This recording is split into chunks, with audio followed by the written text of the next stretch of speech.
I don't know if this is really going to work in my favor today.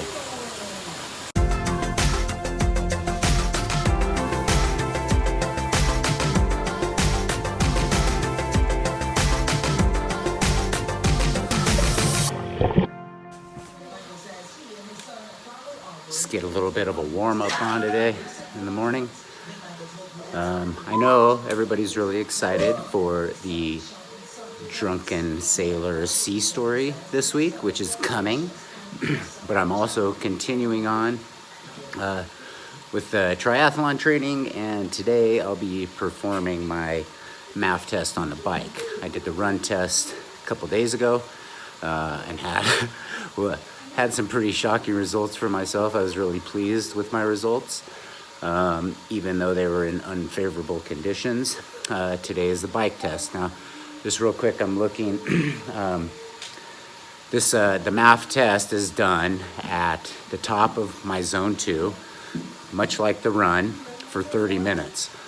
The difference will be, because I'm in on the trainer, is that I'm just going to mark what my average wattage is, and or what my power output, and that will kind of give me the indicator of my progress. So 7 weeks ago when I did this test, I averaged 120 beats per minute and 140 watts. So after my warm-up, I'll go into a 30-minute high zone 2 output for heart rate. I'm going to track that with the heart rate, and then afterwards we'll see what that average power was, and hopefully it'll be higher than 140. May or may not. Legs are feeling okay. I feel really good. I'm really mentally in a great spot. It's a great weekend. I'm excited to share the sea story with you guys, because it's just the ongoing continuation of the progression of my disease. It started early, and over time it just kind of pulled me further and further in. I started losing my own dignity, my own self-worth, falling deeper into depressive states, using alcohol more and more as a coping mechanism, as a socializing mechanism, and losing faith that I could do that stuff on my own. But then my own turned into putting me into really bad situations. So just like to kind of keep that into perspective a little bit. This is a very progressive illness. It just didn't happen to me overnight. It took time to develop, even though, I have alcoholism on both sides of my family, so I'm very predispositioned to have picked up this disease. It's not a guarantee, but it definitely increased my chances twofold at least. So that's just how it plays. I didn't go from happy young 11-year-old boy to drunk young happy boy, sad boy. I went from 11 to 30. It took, how many years is that? 19 years of pretty ridiculous misuse of a substance that I didn't realize was bad for me. Let me get on to the MAF test, guys, and and then we'll talk about the story a little bit. Sound good? Cool. See you at the end of it. Ooh la la, guys. I know it looks like it's about 5 o'clock in the afternoon, but it's about 8:30 at night. So the day, of course, gets away from me. I get the training in, and we start doing family stuff. So that's my priority, and here comes the vlog. But as promised, before I get into my Drunken Sailor Sea story, my MAF test on the bike, it was good, but it wasn't, for whatever reason, it wasn't as good as when I did it last time. I came up about 8 watts. I averaged 8 watts less over the course of the entire 45 minutes than I did last time. I don't really know exactly what changed, what variables changed. My diet has definitely picked up, so I'm definitely have transitioned out of kind of high carb, low fat diet into high-fat, low-carb diet. I was fasted for a pretty long while this time around. And I've had about 10 pounds of weight loss in the last 7 weeks. So it's hard to say. What I felt strong and I felt healthy and I felt like I wanted to go harder, but I was just trying to keep within that zone 2 range. And so for whatever reason, it was a little bit less, but I don't feel bad. I feel like I'm on track. You know, my run really gave me a lot of confidence the other day. And when I did it last time, I was pretty rested, and, you know, I'm definitely not rested after, you know, 7 weeks of super intense training. It's been longer than 7 weeks, but it's been 7 weeks since the MAF test, and my training is definitely, the volume and the intensity has gone up. What do you do with a drunken sailor? I'm going to tell you. When I got busted from last week's video, I finished the school, and they sent me from my school's command in San Diego, California, out to Norfolk, Virginia. I was there about 2 weeks, and, you know, just kind of starting to get to know people and know my way. I just got checked in, so I was as fresh can be. I don't even think I had started, like, really turning wrenches or working. I was living in the barracks, and I don't even know the guy, but we kind of linked up, and he, you know, he's like, hey, a couple of us are going to go to the club on base. Do you want to go? They invited me along, so of course, yeah, I want to belong. I want to be a part of it, so let's go. I was like, so we go to the club, and the whole thing there was that for whatever reason, Norfolk, you could go into the clubs on base, but if you weren't 21, you couldn't drink. Well, that was problematic to me because I had already got that taste in my mouth from being in California. Like, oh, what? What do you mean you can't drink? Okay, well, fine. They could put a wristband on our wrists, and then the people that were 21 got like a stamp, like a rubber stamp. We get inside, and my wheels again were turning. Like, how can I get what I want? How do I get this drink and have fun here? And I remember back to like when I was in junior high, and I used to go to the roller skating rink, and they would give a stamp, and then we did this thing where like one person would lick their hand. The person that didn't have a stamp licked their hand.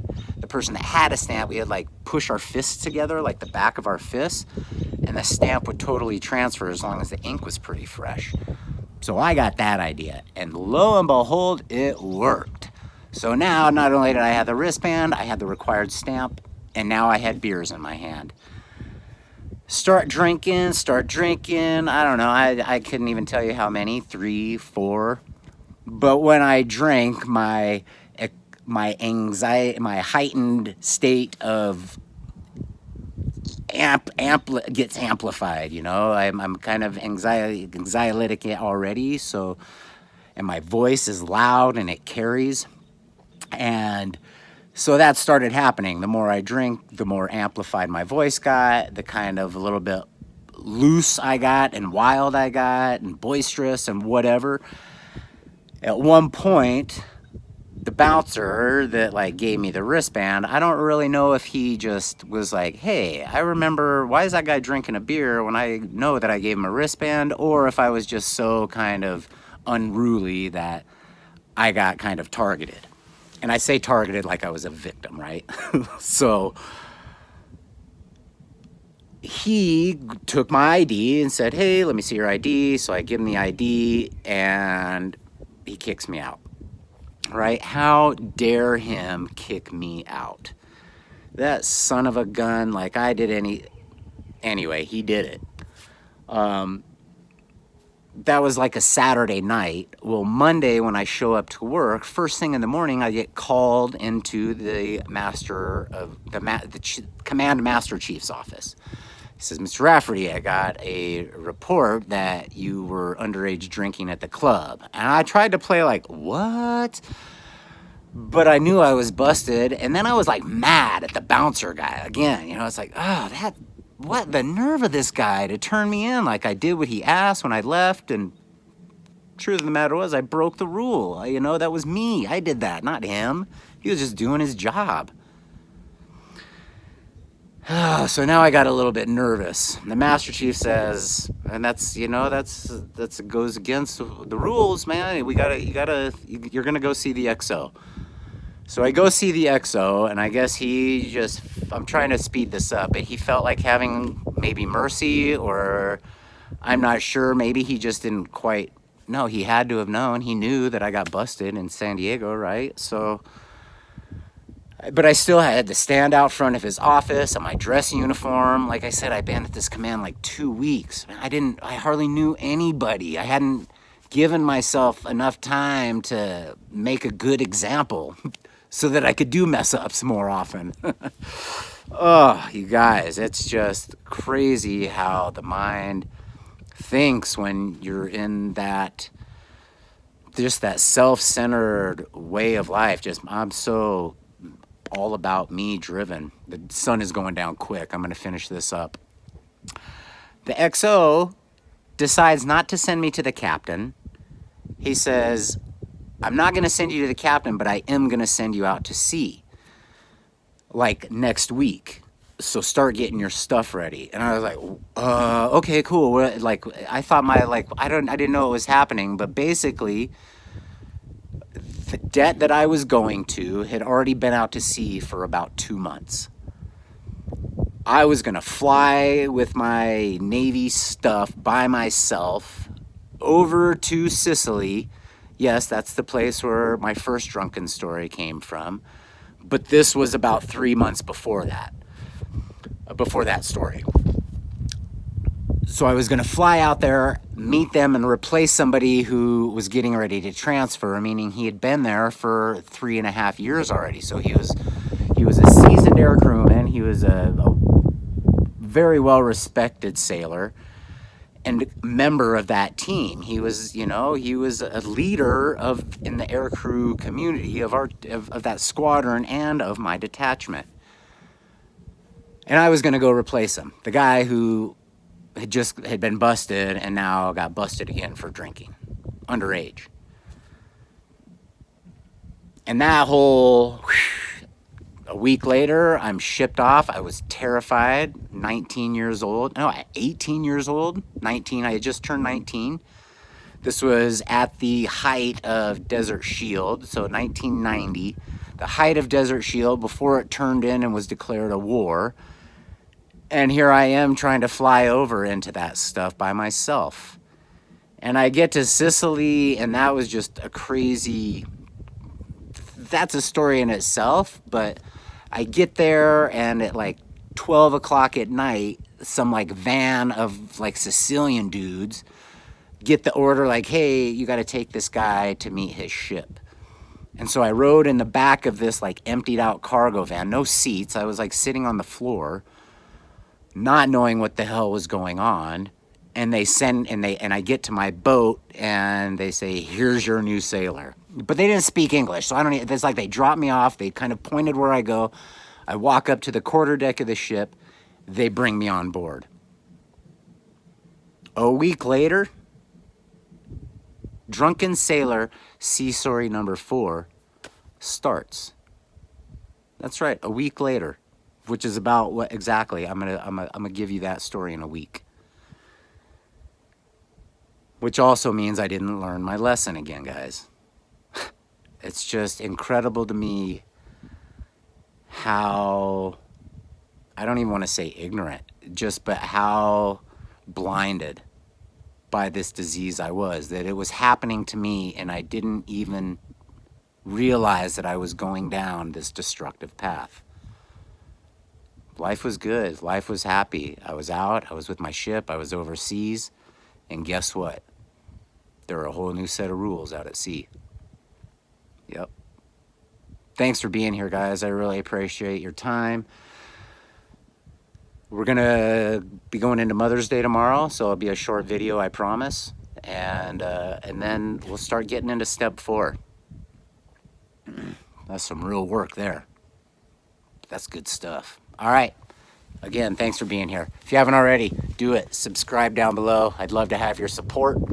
And Can't wait to tell you another story next week. Until then, peace. Way, hey,